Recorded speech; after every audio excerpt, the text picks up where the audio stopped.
Good morning and welcome everybody to this Huntsman Focus Friday executive series. We're so honored to have Jason Askew, the CEO of North American Plastics. My name is Dr. Sterling Bone. I'm Professor of Marketing and the Executive Director of the Huntsman Pro Sales Program.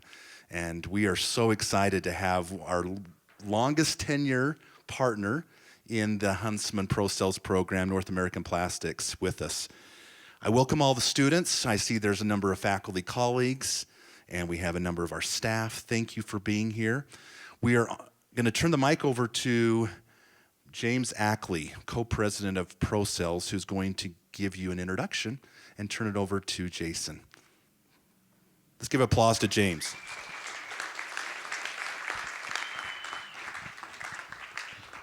Good morning, everybody. Welcome to today's Focus Friday event. We're super excited that you are all able to make it here. And I have the pleasure of introducing Jason Askew to you all today. Jason comes from the great state of Texas. He went to Texas A&M. He got his bachelor's degree there and then moved on and got an MBA from the University of Texas. So Jason is an Aggie. He's a different Aggie, but an Aggie's an Aggie. So Jason, he's a big family man. He's coming up on 24 years of marriage. He has a son currently attending Texas A&M. He's a freshman there, just going through his first semester, so we all know how that is. Pretty exciting little first bit. And he has a daughter who's heavily involved in cheer and a couple of other sports as well. We're super grateful for the Huntsman School of Business partnership with Jason and North American Plastics. Jason started his career in industrial distribution and eventually moved to, well, he's still in industrial distribution, but moved to North American Plastics and has had a great career. So we're super excited to learn from Jason today. And without further ado, I'd like to welcome Jason Askew, CEO and President of North American Plastics.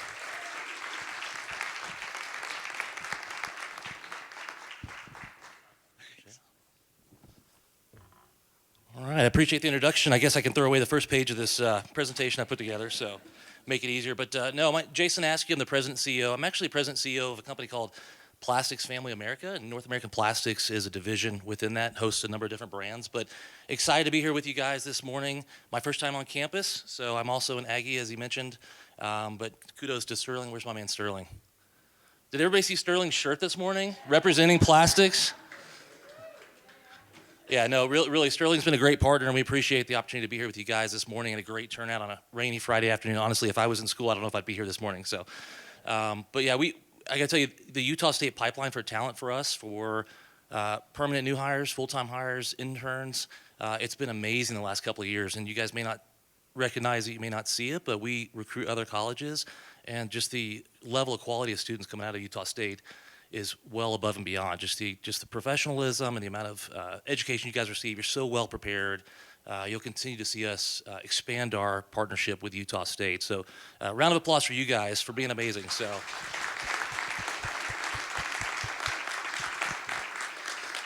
a little bit different. This is my first Friday forum. Some young man told me this is also his first Friday forum, so we're kind of in this together. But I didn't prepare any slides, and I had some notes. But after having a chance to talk to some of you guys after the mixer and the workshop last night, I thought we'd just toss that, and I'll take you through a little bit of my career path coming out of school. It's been a couple of years since then, and just some of the challenges that you face, and then we could do a little bit of Q&A at the end.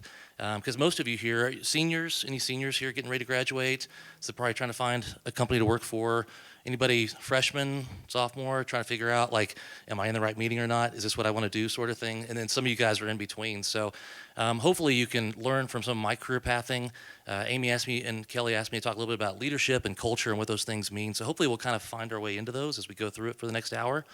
But when you look at it, you guys have so much more access to technology, social media, internet, whatever it is. You have so much more access to research companies coming out of school than when I did. But what you guys are missing is the experience, that real world experience where you can compare and contrast one company for the other. Because you really want to figure out two things. You've got to figure out, professionally, is this what I want to do? Is this an industry I want to be in? Is this a product? Is this a segment? Is this professionally what I want to do, kind of role and responsibility? And the second thing, which means a lot more now coming out of school, is company culture. I think you guys want to find a company that they believe in, they represent kind of the values, morals, whatever you want to call it. I feel like culture is one of those things that you don't, it's hard to describe, but you kind of know it when you see it, and you kind of fit where you fit in a company.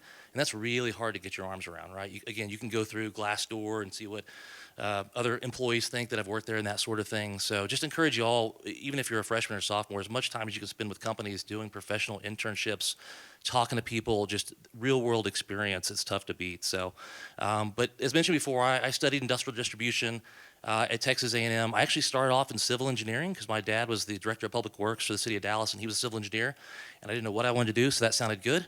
But then I realized the third time I couldn't pass Physics 218, that maybe I wasn't meant to be an engineer. So, so I looked around in the College of Engineering, and there was something called industrial distribution, which in the late 90s was pretty cutting edge, and nobody had ever heard of it before, but I had a family friend that was a couple years ahead of me that enjoyed it, so I started doing that and really fell in love with it. It's kind of a mix, supply chain, technical sales, things like that. So it's really kind of a business background, but still in the engineering college. So you'll hear industrial engineering, industrial design, industrial distribution, all kind of mixed in, used together. But I actually came to a meeting similar to this, kind of a speaker event. And there was a young woman there named Ellen Bearden, who was a branch manager for a company called Granger Industrial Supply. She came and spoke. She was a fellow Aggie. Nothing beats having an alumni come back and tell you about, all the opportunities out there. But I was intrigued by what she was talking about and real world experience in industrial distribution. And so I somehow fell into spring break doing inventory cycle count when everybody else was at Padre Island. So not sure what happened there, but ended up doing an internship one summer, doing an internship a second summer, and then started working, kind of going to class with my schedule like Monday, Tuesday, Wednesday, and then driving back to Dallas and working part-time Thursday, Friday, projects on the weekends. So when I got out of school, I had a lot of tenure with this company, and you have that kind of emotional attachment to the first company you work for. That's why it's an important decision. And you guys have probably heard from other adults that like life really comes down to like 4 or 5 major decisions. It really does. You make a lot of decisions every day, but there's 4 or 5 key ones. You guys made one by coming to Utah State, so good choice. Who are you going to marry?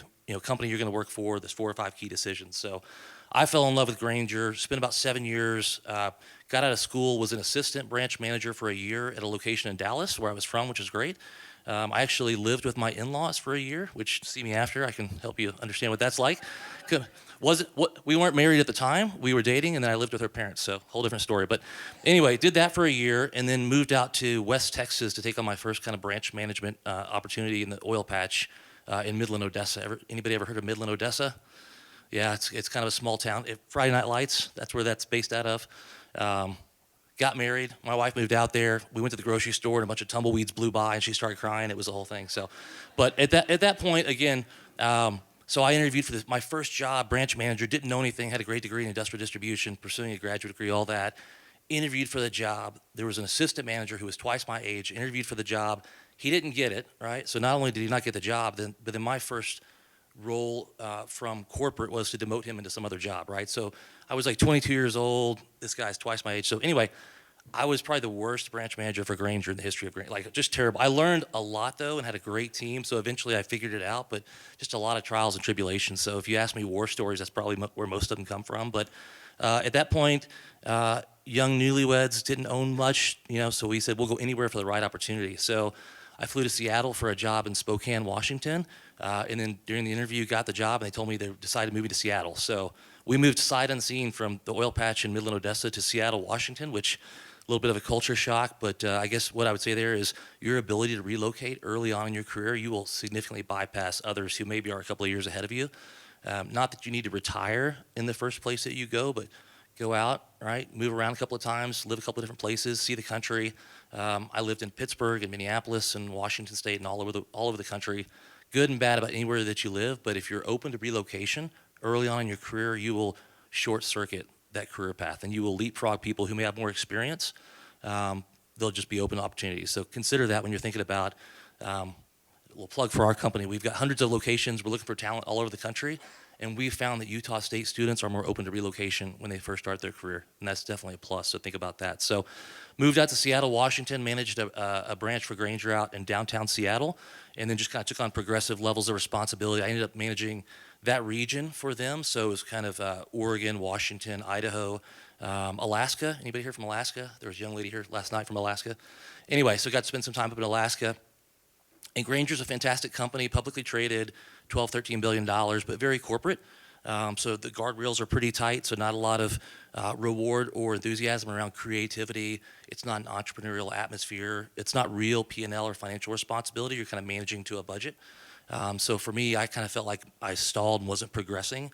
So I followed a former manager down to Texas and got into the building materials area of distribution. It was a company, HD Supply, was owned by Home Depot at the time. But I got responsibility for a full P&L, got my first exposure to doing mergers and acquisitions, which was great. And then eventually got an opportunity to move into metals distribution and moved to Pittsburgh, larger scale, hundreds of millions of dollars, but value add, which is what we kind of call like the manufacturing side of distribution, where it's not just a commodity bulk break type business, but you're actually processing some material. So every move that I made was progressive in my own mind for developing, and then culturally, things that I wanted to do, from going from a publicly traded company to a private equity-backed company and everything in between. So you'll learn somewhere every stop along the way if you're open to it. I'm sure you guys have had good bosses and bad bosses, even at part-time jobs while you're in school, and you learn a lot more from the bad ones than you do from the good ones. So when you talk about developing your leadership capabilities and, describe your leadership style, Amy asked me to describe my leadership style. I'm like, it's kind of a conglomeration of me as a person plus whatever I learned along the way. And then what the other 20%, you just kind of fake it until you figure it out. But yeah, then I got a call from some weird plastics company that had several division managers or business leaders that were all kind of getting old and retiring at the same time, and they wanted to move their headquarters to Dallas. And I didn't wake up one morning and said, I'm dying to get into plastics, right? It wasn't really a thing. But and I'd never really worked for a family company before. And keep in mind, we're family owned, but not family operated. So there's not random aunts, uncles, cousins floating around the business like some of that. So I said, okay, it's unique, but I joined the plastics family in North American Plastics at the time, really for what I consider to be the culture. In my viewpoint, you guys may have different thoughts about what culture means, but we operate in a very decentralized environment. So there's not a kind of a corporate edict and strategy coming down from my office, thank goodness. So we have over 200 locations in every one. The strategy is a very local strategy decided on by what we call a profit center manager versus a branch manager, to kind of indicate the level of autonomy that those people have to make decisions on customers they service and who they hire and what salaries they pay and what inventory they're going to stock and what prices they're going to sell at. And nearly every decision for our profit center managers is made locally. So that was intriguing to me, operating in a decentralized environment, because most companies you'll work for, very, very centralized. That's normal. Some strategy comes from the top, disseminates down, there's a regional, there's a director, whatever, right? And eventually it gets down to the local markets, right? And you've got the strategy, right? So decentralized was very appealing to me. It's a profit share model, which is unique. So has anybody ever worked at a job that has commission programs? Anybody? Yeah, so if you interview for a job right now, ask them how many times their commission program has changed in the last 5 years. Is that pretty common for you guys? So normally in most companies, totally normal, you have a great year, right? So the next year your commission plan is that plus 20% before you earn any money, right? I mean, that's just how corporate America works. So in our company, it's a profit share model, and it's still crazy to think about, but about 40% of the profit for each of our locations stays in the local location for the employees for profit share. So life-changing amounts of money. Everybody participates. If you're driving a forklift, if you're doing outside sales, if you're the profit center manager, and everything in between. So it's uncapped, right? So there's no limit on it, and it hasn't changed in over 75 years. So that's your litmus test for any other company that you interview with. So has your commission plan not changed in the last 75 years? And they'll look at you weird, and they'll be like, that's strange. But I'm empowered to do a lot of things, but not change our profit share program, because that's really the cultural essence of what our strategy is local decision-making, local empowerment. We don't hand out sales targets to our employees, growth targets. Most companies would be, if you're publicly traded, they tell Wall Street, we're going to grow 20%. And then you get an email that says, hey, we need you to grow 20%. Tell me how you're going to do that. So we assume in an uncapped profit share environment, you're going to sell as much stuff and make as much money as you can, because you get to keep 40% of it. Pretty logical, right? And every year for us, it starts over. You have a great year in 2022, great. Do it again in 2023. Maybe it goes up, maybe it goes down. It's a local strategy. But from our shareholders' perspective, it makes every employee part of the team. It turns branch managers into business people. So it's very, very unique. That's what drew me in. One of the first things the gentleman who hired me told me was, if you don't get a lot of emails at first, don't worry too much. And I thought that's the weirdest thing I've ever heard. And then the first couple of days went by and I didn't get any emails. And so I emailed myself from my Yahoo account, because I thought maybe my email was broken or something. But it's really strange. So we don't do monthly reports. all normal, right? We don't do monthly recaps because then I would get 200 something reports to read, and then I would probably feel obligated to respond back to 200 emails. And if I sent something back to you, you'd probably respond back to me, and we'd spend all month talking about last month. But our shareholders don't believe in that type of bureaucracy. We've got a one-page financial, so it's a really strange company that's been the most amazing thing in my life for the last 9 years to work for. So I've fallen in love with plastics along the way. I've always been in distribution. I've never done anything but distribution, but distribution as a whole, and this applies to a lot of companies in different areas, but we are exposed to so many different aspects of America. And sounds kind of cheesy, but if you like the show, like How It's Built or Mega Factories or any of that nerdy stuff, I'm way into that too. So, but we participate in a lot of different industries. A lot of companies you work for, you may be in the aerospace industry or something, right? Or software, whatever it might be. But we're exposed to behind the scenes in oil and gas and medical and aerospace and semiconductor and a host of other industries. And that's what wholesale distribution means, right? So I like that. I like selling a tangible product, right? So hard goods, I'm not into intangible, software as a service and all that sort of thing. It can be great, but I like the actual management of the supply chain. And really, for me, I like the long-term customer relationships you build in distribution because you're selling to other businesses versus you're selling a software package and then somebody else implements it and then you never talk to that customer again. So we talk to a majority of our customers every single day for years, and we're selling products that they need to run their business. So it's absolutely amazing. So for me, when I think about company culture, I found the right one. We really think of ourselves as almost like an inverted pyramid. So I tell people I've worked my way to the bottom because really Amy and I and Kelly, we work for the profit center managers, right, to remove barriers from them to be successful locally. So I much rather would be behind the scenes, and I take a lot of joy in seeing people like Amy and Kelly be successful in what they do, right? And they in turn with their teams do the same. So it's very much a unique company, but culturally, that's what I was looking for all along the way. I learned something from every company I worked for. I learned something from every manager I worked for, good or bad. But along the way, I kind of created my own leadership style. Again, it's kind of who you are as a person and what you learn along the way and the experience. But I learned along the way, and I kind of built up that leadership style, the company culture, right? And that's the hardest thing. What kind of company do I want to be a part of? And that's really what it took me years to kind of get my arms around. But for me, this is appealing. For you, you may like something else. But I think for us, being in plastics, being in wholesale distribution, and being the industry leader, it's really come a long way, right? So tremendous opportunities for yourselves as young people. So just encourage you. Right now, half the room's thinking about where am I going to work, and half the room is thinking about, is this the right room I'm supposed to be in? So, just do the research, do the work, figure it out, because it is important. It's not the most important decision in your life, but it's really key when you come out of school, because that's really going to be your baseline. Whoever you work with first when you come out of school, that's going to be your baseline comparison on any other company you work for along the way. So hopefully we can provide some opportunities for you. Talk to Amy and Kelly. Utah State is our go-to channel for talent in the industry today. So that's it. Questions? I'm pretty much open to most anything. So, yes, sir. What type of opportunities do you offer students? Yeah, great question. We had this worked out ahead of time. I told them to give me a softball, the first one up. So, no, it's a little bit of an infomercial, but really we have over 200 locations spread across 30 different brands. So in a market in a major metro area, we may have 5, 6, 7 locations selling different products to different customers. We try to coordinate internships first. We do career fairs. You'll see us at career fairs. I really want to scale up with you guys more on internships because we want to give you an opportunity to really get into the weeds with us, get into the business, figure out if you love it and we love you. And if it's a good fit, before you ever come back for your senior year, let's get you signed up. So that way you don't have to worry about doing interviews and can concentrate on that last fun semester of school.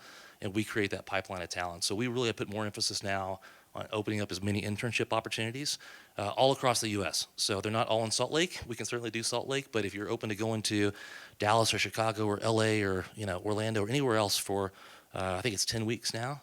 And Amy's actually kicking off an international internship. So we've got 2 young ladies going over to we've got a sister company in mainland Europe, and they're going to be going over to the Netherlands. So those spots are filled now, but you can always apply for that next year. So get some international experience, and they'll be sending us some students back too. So for full-time employment, if it's a good fit from the internship or if you interview with us at the career fair, we really try to make sure what's the best fit for you personally and professionally. And a lot of that's going to be geography-based first, right? So if you're open, maybe you're not at the point in your life where you say, I'm open to the right opportunity anywhere in the country. right? But if you're saying, hey, I want to be, in the Rocky Mountain states, I want to be West Coast, East Coast, no place cold, no place too hot, whatever it might be. So we want to get you in the right place to start your career, and then we want to make sure we get you with the right manager based on what your goals and aspirations are. So we like to expose students to every aspect of the business, because wherever you want to end up, if you want to end up in outside sales, if that's your goal, if you want to end up being a profit center manager and running your own business, we want to make sure that you get some exposure in operations, you get some exposure in inside sales, every aspect of it. So we try to put together a bit of a rotation. It doesn't always have to be in the same location, but we want to make sure you all end up at a very good spot to be successful. So see Kelly and Amy at the end, please. So, yes, ma'am. What's one big challenge you face as CEO, and what did you do to deal with it? You'll probably have heard this from other speakers, but I think right now it's this multi-generational aspect of the workplace that's pretty unique. I don't think in the U.S. we've ever seen something like this, where we've got 20-somethings and 60-something-year-old folks all trying, and the Gen Xers in between and everything else. It's really a strange mix. So we're really trying to balance out and find a way to make it an attractive workplace for young people, both in distribution, but with that mixed multi-generational workforce.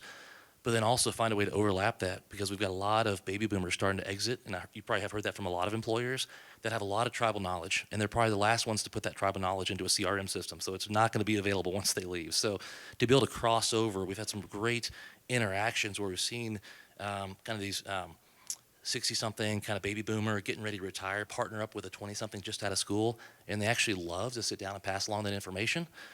Not in the CRM, but it's going to be in some kind of format. So for us, it's how to bring in young people into the business in a non-threatening manner to people that are near retirement but not there yet, because we feel like that overlap is going to be pretty key. So that's been a challenge for us as well.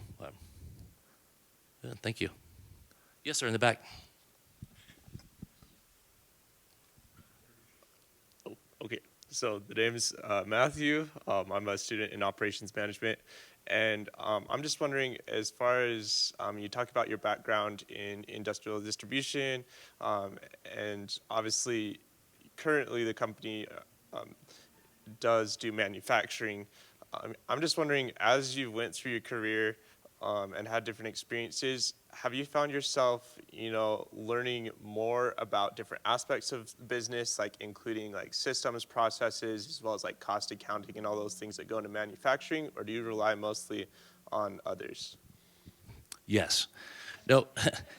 I'll answer 4 parts of that. No, I think financial acumen is key for us, whether you're going to be in management, whether you're going to be an outside salesperson, you're trying to figure out margins and things like that. But financial acumen is key.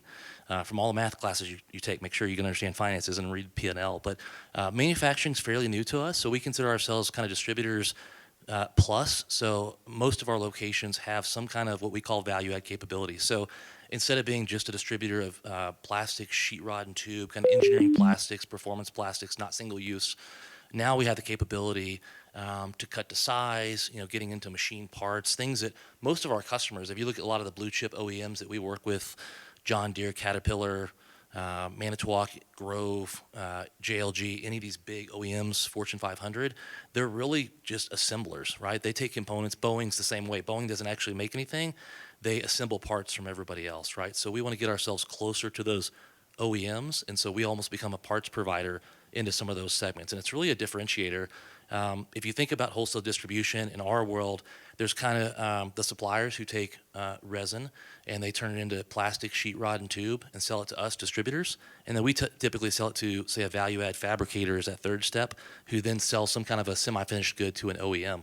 And that 4 steps in the supply chain is inefficient, and the market at some point will correct, and it'll demand a more efficient supply chain. So we have 2 choices as a distributor. We can either go vertically integrate backwards and start making our own product, or we can vertically integrate towards the customer, which is what we've chosen to do, right? So it's that value add fabrication. So there'll be 3 links in the supply chain eventually, right? Where us as the distributor will be a distributor of raw materials and also value add components. And that's really where that market correction will be. So we've had to really start looking at, we've had interns doing engineering work, right? Because now we have a company called Lehigh Valley Plastics in Bethlehem, Pennsylvania. All they do is machine parts, but now they've got robot arms and automation, and we never needed process engineers before. We needed salespeople, and we needed people doing supply chain efficiency and things like that. So now we're looking for different types of talent as we go down that value add chain. So it's a different skill set. So does that answer your question, or? Okay, thumbs up, thumbs up. So I didn't mention it as well, but sustainability and plastics, that's kind of a buzzword, kind of a hot topic probably for you guys. So we have always done recycling programs at the local level. So all 200 whatever of our locations do local recycling, which wasn't big enough scale, we thought. So we've done historically kind of some what I would call brokering or trading. So we would be the middleman to collect scrap from companies and then sell that to people who bought scrap, that sort of thing. So 2 years ago, we actually made a significant investment into a company called Resource Plastics outside Chicago. You can check out their website, but they actually have the capability to physically transform plastic scrap, post-industrial scrap, not water bottles and that sort of thing, but post-industrial scrap. We actually have the capability now to turn that back into pellet form, right? Which we then sell back to our suppliers who melt it and extrude it and turn it into plastic sheet that we then buy back from them. So if you kind of think about like a cradle to grave to cradle, and I think we did about 100 million pounds last year that we kept out of the landfill of post-industrial scrap. So just beginning to get into that. I think we can do more as the industry leader. I feel like it's our responsibility. So we're trying to make sure it's something that's profitable. You'd love to have like a green initiative and just do it for the sake of being green. But for us, for it to be really scalable on a massive national scale, if you can do it in a profitable manner, that's really the way to go. So we're just kind of on the cutting edge of it, but 100 million pounds last year. Yeah, we don't do, it's really hard from a collection standpoint to do water bottles and some of the home residential things. So we partner with other companies that produce plastic scrap. We'll take it back, we'll physically recycle it and send it back to our manufacturers, and then we'll buy the sheet back from them. So, but 100 million pounds. Yes, sir. So you said that you did moving stuff around the country for a long time. Yep. What were some of like the biggest lessons that you learned about how to make sure stuff gets from where you have it to where it needs to go? Like what's From a like, moving company standpoint, or yeah, well, sorry, from a distribution company standpoint. yeah. What are like the top 3 biggest lessons you learned that they didn't teach you in school? Oh, geez. From a supply chain standpoint, or Yeah. make sure I answer your Yeah. question. So I think for us, we operate, again, in a decentralized environment. So most of our purchasing is done at the local level. So for us, it's trying to partner with our manufacturers to make sure that we're creating efficiencies and not inefficiencies in the supply chain. So where we may have 5 or 6 locations in Los Angeles, different brands, semi-competing, but for the most part selling different products to different customers, we'll try to make sure that they have the ability to collaborate from a transportation standpoint and then put bundles of product together from manufacturers to limit the transportation costs. So is that what you were asking, or? Okay. Good. How long did it take you to figure out the best system for the other places that you were a manager at? Like, was it like you came in and inherited a good system already, or was it you often would have to like start from the ground up and really Again, for supply Get it chain, going. or do you mean for supply chain? Yes. Yeah, everything's different because really you have to look at the supply chain and where the products are coming from. You know, is it a host of different firms? Because in wholesale distribution, you know, manufacturers, they want to ship truckloads of product, right? That's why they don't sell to end users typically, because they don't want to sell 3 sheets of something. They want to sell us as a distributor multiple truckloads of things. And then we'll house products in the local territory for a customer from 100 different suppliers. So we buy in bulk, we consolidate, and then we'll send the customer smaller portions of each of that for what they may need. So it really just depends on where the material is manufactured. We import material, right? We buy domestic material and everything in between. So, yeah. It's kind of the fun part to me, but just figuring out that, I don't know, some of the log jams and the bottlenecks in the supply chain. So managing your inventory, but yeah, still figuring it out. So, yes, sir. Hi, my name is Ben Hi, Ben. Anderson. Maybe this is a strange question, but if I wanted your job, how would I do that? I don't know. Some days I might give it to you, Ben. I don't know. So, yeah, I don't know. I didn't really ever aspire to be in this role. So I always just made sure that I crushed it in whatever job I was in, and people typically recognize that. So it's always kind of a humble approach, head down, get the work done. You know, be a good business partner, and try to leave every place that you work better than you found it. And people typically recognize that, and for whatever reason, they'll move you ahead. So sometimes it's luck, sometimes it's opportunity. I've found that those two things are pretty interchangeable, but I think you just have to be open to what's presented to you. Yeah, but there's lots of ways to get there, and they're never all the same. So if anybody ever tries to tell you that there's one succinct path to getting to where I am, it doesn't actually work like that. It's usually like a zigzag sort of thing, and so not a strange question at all. So I'm not sure how I got here sometimes. So, but typically I try to hire the best people I can, like Amy and Kelly, give them all the support in the world, and then just kind of get out of the way, and good things happen. So, but yes, sir. Hi, I'm Kai Coombs. You talked about willing to move or relocate. Companies find that valuable. Is there anything else that you look for, or you find that other CEOs or businesses what are they looking for in a student fresh out of college looking for a job? Yeah, it's hard to look at a resume for somebody coming out of school because a lot of the experience is just not there. Maybe you've had a great internship. The fact that you have an internship shows well. If it's in the same applicable industry, great, but it doesn't have to be. We like to see people who have done internships of any kind. Work experience is tough. We see a lot of like self-employed lawn care, right? You kind of try to fancy up something where you're waiting tables or something just to make some extra cash during school. So sometimes we'll see some cool things where people say, hey, I went and shadowed somebody at this company for a couple of days. Unpaid, wasn't working there, but I took time and interest and showed a desire to learn. So we really try to find the intangibles. Mid-career hires are going to be different. Maybe we're looking for some applicable experience, maybe B2B sales, maybe not in plastics, maybe in something else, but B2B sales. But coming out when it's students, internships with us is great. See Amy and Kelly afterwards. But outside of that, it's really the intangibles. It's a lot of gut feel. We talk to you, we ask you some interview questions. The challenge now is that you guys are all really smart and you've all been well prepared to interview, and you guys just interview our socks off every time. So we really want to get to know the real you. Tell us what you're interested in. Coming out of school, maybe you don't know where you want to end up, but that next step, what do you want to do? What are you interested in? So it's really more intangibles than anything, right? Do good in school, right? Have some good grades, that sort of thing. But anything you can do to set yourself apart. Internships are great, but there can be other things where you've gone through some self-study courses. It could be something where you dove into some research on something, just anything to kind of set yourself apart, because it is challenging to have real world work experience coming out of school. So as an employer, we don't really look for that. Is that fair, Kelly? It's just, yeah, I got a thumbs up, so, yeah. Sir? Yeah. What innovation would you like to see in the sales industry? Innovation in the sales industry. I'm a big data guy. We've got a couple of different CRM systems, primarily Salesforce. I love a good CRM in the morning. It really ties together. I mean, when I'm with an outside salesperson and before we go make a sales call, and they can open up their device and see, hey, this client just talked to somebody in inside sales about some project or something yesterday. That gives us some relative something to talk about. Because in the old days, you would show up and you'd ride with an outside rep, and they'd open up the trunk of their car and they'd have a bunch of boxes of flyers and like one of these, one of these, one of these. But it's that people don't have time for that anymore, right? If I'm a purchasing agent or a manager or something, especially post-COVID, everybody's wearing multiple hats, doing multiple jobs. But a reason to go see a customer and adding real value, to me, that's really driven by real-time data.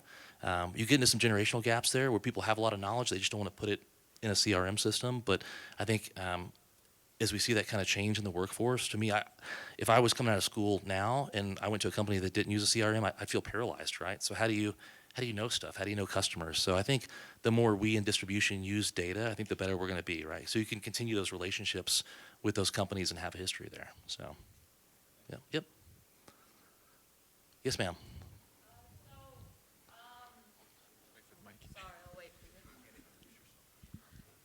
So my name's McKenna, and I have kind of two questions. One, what's some of the best advice you've received in your career? And the second one is, what's some of your favorite advice to give to people just starting out their career? Yeah, I'll start with the second question first. But the best advice starting off is just be really open. Listen a lot. Learn, observe, but don't be afraid to get engaged, because we see kind of people that want to get overly engaged but don't take the time to listen, and then we see people who take the time to listen but then don't ever engage because they feel like they haven't earned the right to do that. But I think there's a yearning and a hunger from some of our managers that want to hear what you have to say. You've got a fresh perspective. Why do you guys do that? And we'll say, because we've always done it that way. We want you guys to come into our business and be provocative. Some of the questions may be, silly, but it's because you don't have the experience. But we want you to come in and be curious and inquisitive and be challenging, right? In an appropriate manner, of course, but be challenging because a lot of us face the same challenges every day in our business. And after a while, it's just like billboards you're passing on the highway. You just don't even notice them anymore. So we want you guys to come in with a fresh perspective. We know that you don't have a ton of experience, but that's okay. Just keep asking the questions, be engaged. Don't be afraid to, overstep or whatever it might be. But I mean, the best advice I've gotten, I mean, I think about all the different managers that I've worked for, and the one that really sticks out to me, and it wasn't something he said, but really the way he carried himself, his name was actually Tom Sawyer, which at the time didn't seem weird, but now it seems kind of strange. But I was his assistant manager when I came in. He really turned over the reins to me, and he was the guy that would, come in the afternoon and like bring ice cream for everybody and like just check on stuff and then get out of the way. And for a long time, I'm like, wow, this guy's just kind of coasting, let me run the place. And then after a while, I was like, wow, this guy's really letting me run the place. So that was his way of letting me kind of operate, walk the tightrope, but still have a net underneath. So I try to work with my team the same way. So I mean, I always agree with everything they're doing, but that's part of the learning process. So just try to be as supportive as you can. So, but I like that type of engagement from my management team, and I like to see that in the field too. So, but thanks, McKenna. What else, guys? Yes, ma'am. Thank you. This has been so wonderful, Jason. My name is Leanne Wappett, and I'm faculty here at the business school, and get to see many of these faces in my classes. We talk a lot about moral courage and leading with our values, and I'm interested if you would share a personal value that you incorporate in your leadership style, and maybe some examples on how you manifest that into your company. So. Yeah, it's a challenge. It really is, because as a leader of a company with thousands of employees, you don't want to overstep and say, okay, well, this is my personal opinion, this is my personal value, this is now the company opinion on something, right? So you really want to take into consideration all the wide variety of just thoughts and backgrounds of all the employees. And now there's so many hot buttons out there politically, whether it's gun control or immigration or abortion or everything in between, right? There's half your company's on one side and half your company's on the other side. So I think it's all about just mutual respect and ethics and integrity, and all those things kind of sound like word soup a little bit to me sometimes, but when you see people treating each other with respect regardless of what their viewpoints might be, it really makes for a positive company culture. So, I mean, it's fine to express your viewpoint and everything, but it's just the respect, because you see the animosity in politics today, and just, the adversity that it creates in the workplace. And, 15, 20 years ago, you wouldn't have seen that, right? People didn't bring that to work. Politics, religion, there were certain topics that were just kind of taboo in the workplace, and now they're very common. So we've had to adapt. It's just a high level of respect, I think, if that makes sense. But, yeah. Thank you for being here. Appreciate it. Who else? I'll have to just start calling on people. Oh, man, I got some hands up. Yes, sir.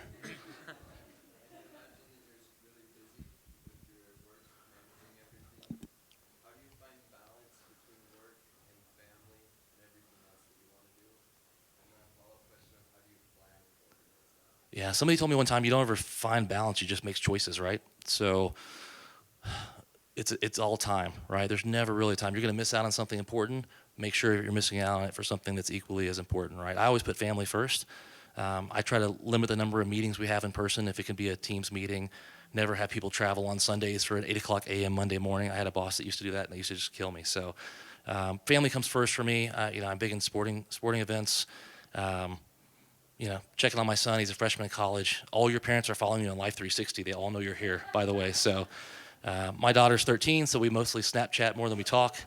But if you have any questions on fashion or TikTok, I'm probably your guy. But yeah, I don't really feel like there is a thing such as balance. I think you try to prioritize as much as you can, and then you just have to pick, and you make some sacrifices depending on what you want the role to be. So it's tough if you want to have a higher level executive job, it's going to require travel in most companies. Very rarely does it not require travel, and that can be a hardship on families. So you have to figure out, and it kind of throttles up and throttles down. When your kids are younger, they need you more, and when they get older, they need you in a different way. They don't need you less, but they need you in a different way, right? It's no longer carpools and soccer practice and that sort of thing. So I think you just have to always prioritize. Before I go to bed every night, I kind of have like things I want to get done tomorrow, and then try to knock out the important things first, the hard things first, all that sort of thing. I don't do a cold plunge or any of that stuff. But yeah, you just try to prioritize every single day. And then when everything kind of gets blown up or whatever, you kind of reprioritize. But Yeah, it's tough. That's part of it, especially when you have a family. So, did that answer your question, or is that okay? Yes, sir.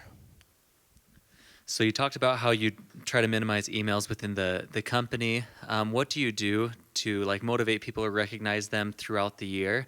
Because you have your like end of year profit sharing. Yep. Do you find that they need additional motivation throughout the year? Not if the profit share is enough. It's a lot of motivation. So, yeah, we don't have like a President's Club trip and some of the other things. We don't. In a sales role, it's challenging sometimes too, because a lot of commission roles you go into, it's a monthly commission or maybe a quarterly draw or that sort of thing. So we have an annual team-based incentive. So it's a pool of money generated for each location that's then distributed. So life-changing profit share, but it's once a year. So throughout the year, we try to create. It's a big challenge. And if we had all of our employees in one location, we could do a lot of kind of corporate cultural type things. But we really rely on our profit center managers locally to make sure it's a positive working environment and culture in every single location, which is a big challenge, and it's on them, which is nice because they have total autonomy and control to do that. So I try to spend as much one-on-one time with my employees as I can. It may not be in person. It might be random text messages on a Saturday morning. It might be something, but Amy knows we typically praise in public and we coach in private, that sort of thing. So I've never seen a good result from admonishing an employee in a public setting.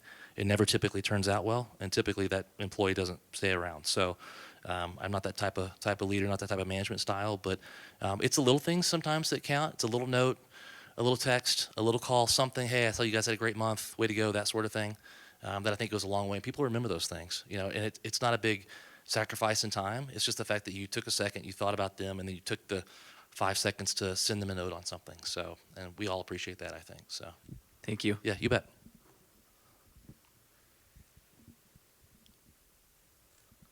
Good morning. Thank you so much for being here. I'm Elise. I'm a career coach here in the Huntsman School.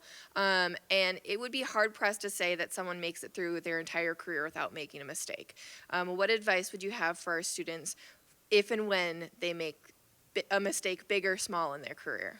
There's not enough time left in the day for me to share with you all the mistakes I've made in my career. So the people ones are the most important and the most impactful. You win some orders, you lose some orders, you forget to ship something, whatever it might be, right? I mean, there's little things, but how you treat people, sometimes those are the ones you can't walk back from. And it's not even the ones where you feel like am I not treating an employee correctly based on whatever, right? It's the little interactions, and again, it's that lack of respect. Those are the biggest mistakes to me because they can't be fixed, right? Most every mistake we make, we can fix, right? Because it's an operational thing, whatever it might be. But make sure we treat people with respect. And the hiring process for us in a decentralized environment is so critical because we spend so much time training and onboard somebody. So, it's a year and a half and we're training somebody, and then they're doing whatever for a year. Then, we might have several years and a lot of money tied up in training somebody. In a decentralized environment, it's hard to recognize, at least from our level, where somebody might just not be a fit, right? So the hiring process, we go through some like pre-employment testing. Have you guys done any like kind of online? Anybody done like a battery of online tests? Yeah. For us, we're just trying to figure out kind of what motivates you. Our online testing is what motivates you, because we want to make sure, would you be happy in a decentralized environment, right? Where we're not handing you a playbook and saying, hey, go run these plays. We're saying, hey, what's the strategy for distributing performance plastics in Portland, Oregon? I'm from Dallas. I don't know. You tell me. You come up with it. So we want to make sure that we just position everybody to be the most successful that they can be. So, yeah. Yes, in the back.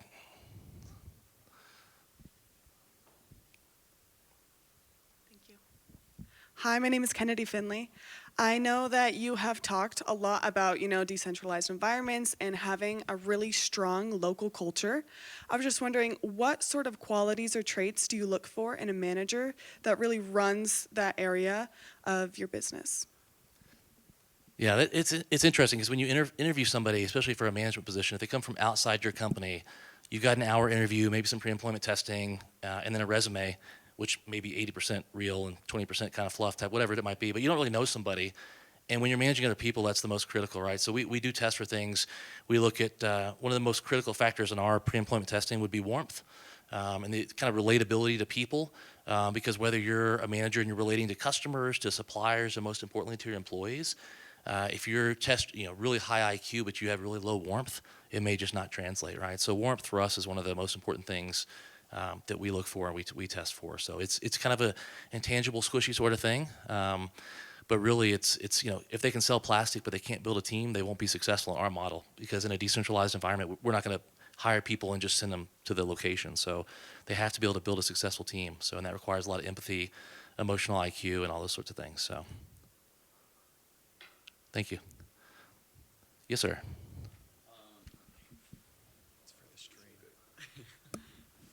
I had asked this to Amy and Kelly yesterday, but I wanted to kind of hear your perspective. I hope I as say well. what they say.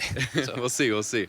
I echo what they say. Yeah. Yep. What is it specifically about Utah State that keeps you guys coming back to recruit, and what could we do as potential future employees to kind of retain that? Yeah, the quality of the students coming out it really is amazing. I mean, just listen to how eloquent you guys speak and ask questions. Very professional. You speak more professionally than I do, for sure. So it is impressive. But you're so well prepared. I think it's kind of a mix of just the culture here on campus, but the type of students they attract. But also, I mean, every faculty member I've met, every sponsor. I mean, it all comes together. But I'll say the product, right? I mean, the scale, the amount of students we come out that are high quality out of Utah State, it's a differentiator for sure. And we've seen this program grow. We're Sterling. I don't know how many students have come through. It's grown, right, since we've been a part of it. And I don't know what the metrics are, but we haven't seen like the quality get watered down, because in some programs we've worked with in the past, they just kind of start shuttling students in, and they're so worried about scale and mass that the quality goes down. But we haven't seen that. As Utah State has scaled up and the amount of people come through the program, that quality has maintained, and that's pretty unique. And you guys won't see it. I mean, you probably see other students at competitions, and maybe you've got other places that you come across, but yeah, it's really unique. I mean, maybe it's an Aggie thing. I don't know. I'm biased, but yeah. So in Logan, Utah's kind of out of the way, right? You kind of a hidden gem, so we don't want to tell anybody about you. So. But yeah, we've tried a lot of other schools, a lot of other big name schools, but the quality of students just isn't there. Good students, but just not really a fit for us. Maybe a fit for other companies, but we really like just the work ethic coming out. I know a lot of you guys work part time in other jobs, putting yourself through school. Texas State is another campus that we recruit pretty heavily from. I think there's some relation between Texas State and Utah State. Are you the first in your family to go through college? Are you working your way through college? But just the work ethic, the integrity, it's just the right cultural match, we feel like. And that's why we continue to grow. So, thank you. Yeah, you bet. Is that what Kelly and Amy said, or is that close? Okay. Yes, sir. Thank you. I think I can speak for a lot of us when I say that we're coming up on graduating, and we're looking for, it's hard for us to know what we should be looking for in a job. So knowing what you know now, if you were in our position, what is the most important thing that you would be looking for in a job, whether it's pay or good company culture? Yeah, I just keep in mind too that I think now, especially for the students coming out of Utah State, you go into an interview, you're probably interviewing that company, right? And they know that, right? So they are marketing to you. So it's different than it used to be, especially coming out of Utah State. But learn as much as you can about the company. Is it an industry that you want to be in? And company culture, again, you got to take a lot of research, because everything you see on the website is going to be positive. Everything you see on social media, I mean, if the company you're interviewing with puts it on social media, it probably reflects well on their company, right? All the positive stuff. So you got to find a way to really get to the crux of the information that's important to you, because a lot of times the career path may not be laid out, because you just don't know, right? You go from here to here to here in their company. But they're recruiting, so they're marketing to you. So you really got to find a way to get past that. But I think for me, you just don't know, right? And there is some risk involved. But you just have to educate yourself. Is it an educated risk I'm taking? Is it something I'm going to be happy doing, right? So, but a lot of it's the people. So an internship is a great way to figure that out too. An internship with North American Plastics. You're welcome, Kelly. I got you. So, yeah, you bet. Perfect. I think we have time for one more question. Oh, it's got to be a good one. No pressure.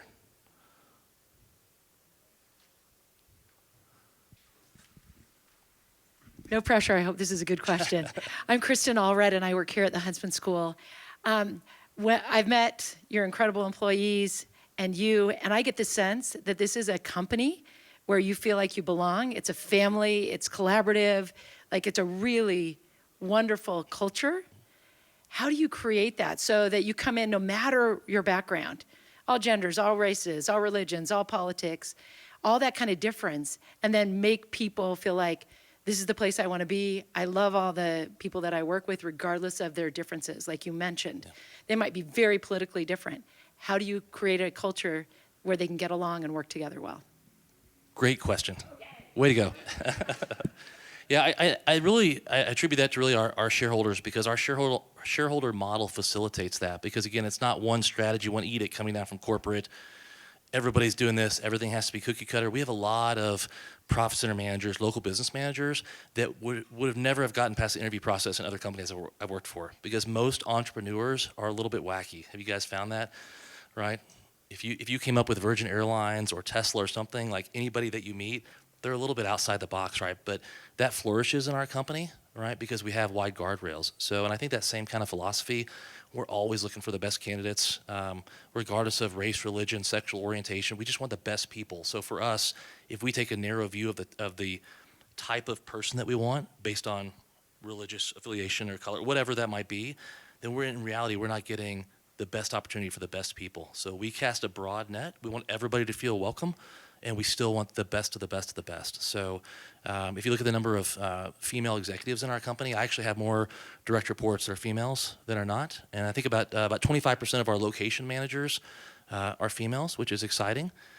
Some of those are retiring, so we want to continue to feed that pipeline. So we're trying to be as opening and welcoming as we can, but our culture allows that. So as we make acquisitions of other companies, that's my kind of selling point to somebody that's selling their plastics distribution company, is our culture allows you to continue your own culture and your own local identity and your independence. So a lot of other companies, it's just more corporate and it feels more forced, and I'm gonna say not authentic, but I think in our company, it just feels like it's real, you know? So we do the right thing. Our shareholders allow us to do the right thing and make the right decisions, and that tends to attract really good people regardless of background or socioeconomic or any of that stuff. And you just get a lot of momentum going. And so if you're a young woman coming into distribution and you're trying to picture yourself, can I be successful in that company? And then you see Amy and Kelly and a host of other fantastic young ladies that in distribution, which is historically not inundated with females, right? So I feel like we're kind of leading the pack there, and it's because we picked the best of the best. But it's momentum. We're not there yet, but I think we're doing okay. But there's just so many fantastic people out there, and they don't all look the same. They don't all act the same. They don't all, believe in the same things, but they're just really good people. So I feel like we have some momentum, but we want to keep building on that. So, and I guess you put all those people in the same company, and it somehow turns into a really good culture. So, yeah, I appreciate it. Well, good. Well, thank you guys so much for taking the time on a rainy Friday to be here. And if you haven't gotten a selfie with me for extra credit, does anybody have Greg Andruck for a professor? If you need extra credit, selfie with me, just see me after. But thank you so much. And if you guys are interested in opportunities, please see Amy and Kelly. We'd love to talk to you more. So thank you guys.